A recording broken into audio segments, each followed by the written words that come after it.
وَلَقَدْ يَسَّرْنَا الْقُرْآنَ لِلذِّكْرِ فَهَلْ مِن مُّدَّكِرٍ۔ اور ہم نے قرآن کو سمجھنے کے لیے آسان کر دیا تو کوئی ہے کہ سوچے سمجھے۔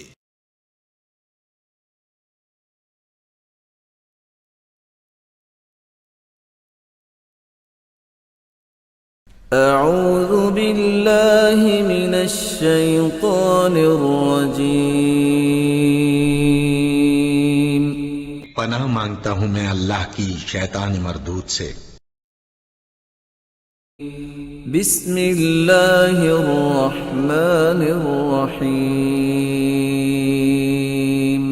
شروع اللہ کا نام لے کر جو بڑا مہربان نہایت رحم والا ہے۔ وَإِذْ قَالَ عِيسَى ابْنُ مَرْيَمَ يَا بَنِي إِسْرَائِيلَ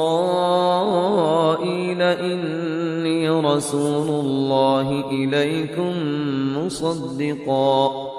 مصدقا لما بين يدي من التوراة ومبشرا برسول يأتي من بعد اسمه أحمد فلما جاءهم بالبينات قالوا هذا سحر مبين ومن أظلم ممن افترى على الله الكذب وهو يدعى إلى الإسلام والله لا يهدي القوم الظالمين يريدون ليطفئوا نور الله بأفواههم والله متم نوره ولو كره الكافرون هو الذي أرسل رسوله بالهدى ودين الحق ليظهره على الدين كله ولو كره المشركون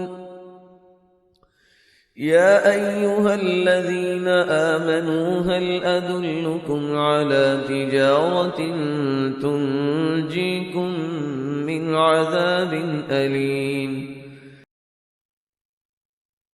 نحمده ونصلي على رسوله الكريم اما بعد فاعوذ بالله من الشیطان الرجیم بسم اللہ الرحمن الرحیم۔ اب اس میں ہم پڑھ چکے ہیں سورہ مائدہ میں، اصل میں وہ ایذا ہے۔ اللہ کے رسول کو اصل ایذا ذاتی نہیں ہوا کرتی، ہوتی ہے وہ بھی، انسان محسوس کرتا ہے۔ اور میں بتا چکا ہوں آپ کو سورہ احزاب میں کہ حضور حضرت موسیٰ کے ساتھ بھی اس طرح کا معاملہ کیا، لیکن حضور کے ساتھ بھی کیا، لیکن اصل ایذا جو یہاں ہو رہی ہے قتال کے لفظ کے ذکر کے ساتھ جو آ رہی ہے وہ یہ ہے۔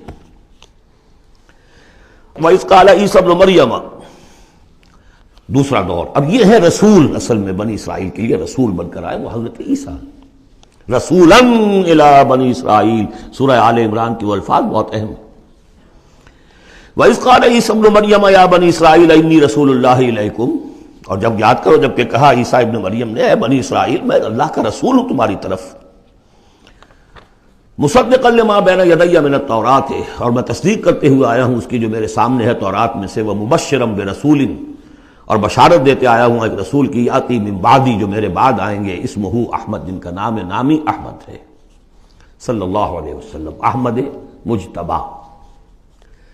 فلما جاءہم بالبینات، یہ وہی حضرت عیسیٰ کے بارے میں جب وہ آئے کھلی نشانیاں لے کر، معجزے لے کر، عظیم ترین معجزے لے کر، قالوا ھذا سحر مبین، انہوں نے کہہ دیا یہ تو سحر مبین ہے۔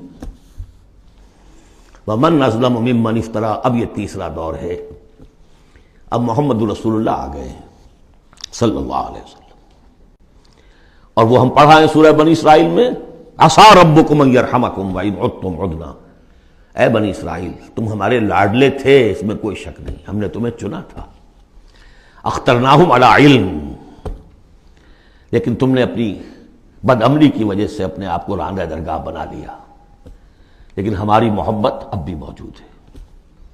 عسیٰ ربکم ان یرحمکم، تمہارا رب اب بھی تمہیں رحم کرنے کے لیے تم پر تیار ہے، وان عدتم عدنا، لیکن تمہارا طرز عمل وہی رہا جو پہلے تھا، تو ہم بھی وہی کچھ کریں گے جو ہم نے پہلے کیا، اسی طرح پٹوائیں گے تمہیں۔ نبوکدنضر سے پٹوایا، اور گریک سے پٹوایا، اسیرین سے پٹوایا، رومن سے پٹوایا، اور اب اس صدی میں آ کر جرمن سے پٹوایا۔ 60 لاکھ 6 ملین، واللہ اعلم۔ بہرحال اب تیسرا دور آیا ومن اظلم ممن افترى علی اللہ الکذب، اس سے بڑھ کر ظالم کون ہوگا جو اللہ پر جھوٹ تلاسے. وہو یدعی الی الاسلام، بلایا جا رہا اسلام کی طرف. اب محمد رسول اللہ انہیں دعوت دے رہے ہیں. واللہ لا یہدی القوم الظالمین، اللہ ایسے ظالموں کو زبردستی ہدایت نہیں دیتا. عسیٰ ربکم ان یرحمکم، لیکن اس کے بعد فرما دیا اگلی آیت میں ان ھذا القرآن یہدی للتی ہی اقوم، یہ قرآن ہے، شاہدرہ ہے، ہماری رحمت کا شاہدرہ قرآن حکیم. داخل ہونا ہے، آؤ داخل ہو جاؤ. اب حضور کے ساتھ جو کچھ کر رہے تھے اس کا کلائمیکس یہ تیسری آیت ہے. یریدون لیطفئوا نور اللہ بافواہہم، وہ تلے ہوئے ہیں کہ اللہ کے نور کو اپنی منہ کی پھونکوں سے بجھا کر رہے ہیں. یہ خاص یہود کے بارے میں ہے یہ آیت، اچھی طرح سمجھ لیجئے. اور اس کا کلائمیکس اب آ رہا ہے، اب آ رہا ہے. The final showdown is going to come now and not very far off, very soon. Armageddon اسے کہہ لیں. یہود پوری طریقے سے پوری عیسائی دنیا کو اپنے تسلط میں لا چکے ہیں،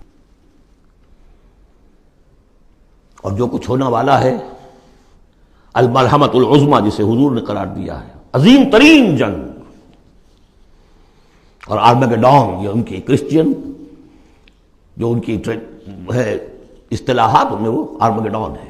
بہرحال وہ تو ابھی آئے گا، ابھی تک تو ہم پڑھ رہے ہیں جو اس وقت ہو رہا تھا. ان میں جرت نہیں تھی، وہ سامنے آ کر مقابلہ نہیں کرتے تھے. وہ ہم پڑھ چکے ہیں سورہ حشر میں، کبھی بھی سامنے آ کر مقابلہ نہیں کریں گے. منہ کی پھونکوں سے بجھاتے ہیں دور دور سے. یہ استعارہ ہے کہ سامنے آ کے مقابلہ نہیں کرتے، سازشیں کرتے ہیں. منہ سے تو آدمی بات ہی کرتا ہے نا، سازشیں کر کے اس کو ابھارو، اس کو لے آؤ، اس سے حملہ کروا دو، قریش کو لے آؤ، فلاں کو لے آؤ. ان میں دم نہیں ہے. اسی کو کہا ہے مولانا ظفر علی خان نے، نور خدا ہے کفر کی حرکت پہ خندہ زن، پھونکوں سے یہ چراغ بجھایا نہ جائے گا. یریدون لیطفئوا نور اللہ بافواہہم واللہ متم نورہ ولو کرہ الکافرون. اللہ اپنے نور کا اتمام فرما کر رہے گا خواہ یہ کافروں کو کتنا ہی ناگوار ہو. یہ جو ہے آیت آئی ہے اس سے پہلے سورہ توبہ میں، یریدون ان یطفئوا نور اللہ بافواہہم ویابی اللہ الا ان یتم نورہ ولو کرہ الکافرون. اتنا سا فرق ہے، باقی آیت جو کی تو ہے. اب تیسرا حصہ ہے سورت کا. اب حضور کی بعثت کس لیے ہوئی؟ هو الذی ارسل رسولہ بالہدی ودین الحق لیظہرہ علی الدین کلہ. یہ خاص آیت میں آپ کو بتا چکا ہوں کہ انبیاء کی بعثت، رسولوں کی بعثت کے لیے بشیر، نذیر اور مذکر، مربی، معلم، یہ سارے الفاظ، شاہد، یہ سب مشترک ہیں. یہ صرف محمد رسول اللہ کے لیے ہے اور 3 دفعہ ہے. وہی ہے اللہ جس نے بھیجا اپنے رسول کو صلی اللہ علیہ وسلم الہدا، کامل ہدایت نامہ جو ان پر کامل ہو گیا، اور دین حق، وہ میزان جو دی گئی تھی تمام انبیاء کو، وہ میزان اب کامل ہو کر دین حق، سچا، مکمل، عادلانہ، مبنی بر عدل و قسط نظام زندگی ہے جو اب بن گیا. کس لیے بھیجا ہے؟ لیظہرہ، سے غالب کریں. یہ نہیں وہ پامال رہے اور 30 لاکھ لوگ حج کرتے رہے بس، اللہ اللہ خیر صلی اللہ. رہ گئی رسم اذاں روح بلالی نہ رہی، فلسفہ رہ گیا تلقین غزالی نہ رہی. یہ 30 لاکھ آدمی اگر کفن باندھ لیں اپنے سر سے تو دنیا میں انقلاب آ جائے گا نہ آ جائے. حج کری آؤ، رمضان کا عمرہ کراؤ. ریچولز، نئے ریچولز. حرام سے کمائی کرو اور عمرے کرو. هو الذی ارسل رسولہ بالہدی ودین الحق لیظہرہ علی الدین کلہ ولو کرہ المشرکون. مشرکوں کو تو یہ پسند نہیں ہوگا.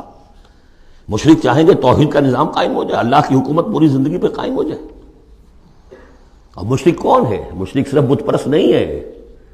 سب سے بڑا مشرک وہ ہے جو کہ ہیومن ساورنٹی کا اعلان کر رہا ہے. وہ تو خدائی کا اعلان کر رہا ہے. بت پرست نے تو یہی سمجھا ہوگا یہ کوئی دیوی ہے، دیوتا ہے، کوئی ہماری سفارش کر دے گا. اس کے علاوہ وہ تو خدا بن رہے ہو تم کہ ہم حاکم ہیں. یہ دعویٰ تو نمرودیت کا دعویٰ ہے، یہ دعویٰ تو فرعونیت کا دعویٰ ہے. حاکم ہم ہیں. الیس لی ملک مصر وہذہ الانہار تجری من تحتی. فرق یہ ہے کہ وہ ایک شخص ہوتا تھا، اب پوری قوم ہے، بس اب کچھ بھی نہیں. وہ کبھی پسند نہیں کر سکتے. تصادم ہونا ناگزیر ہے، جہاد کرنا پڑے گا، کشمکش کرنی پڑے گی. اب وہ کون کریں گے؟ جو اللہ کو ماننے کا دعویٰ کرے اور رسول کو ماننے کا دعویٰ کرے. اگلی آیت پڑھ لیجئے. یا ایھا الذین آمنوا هل ادلکم علی تجارۃ تنجیکم من عذاب الیم، اے ایمان کے دعوے دارو کیا میں تمہیں بتاؤں وہ تجارت جو تمہیں دردناک عذاب سے چھٹکارا بارک دلاتی ہے۔ اللہ لی ولکم فی القرآن العظیم ونفعنی وإیاکم بالآیات والذکر الحکیم۔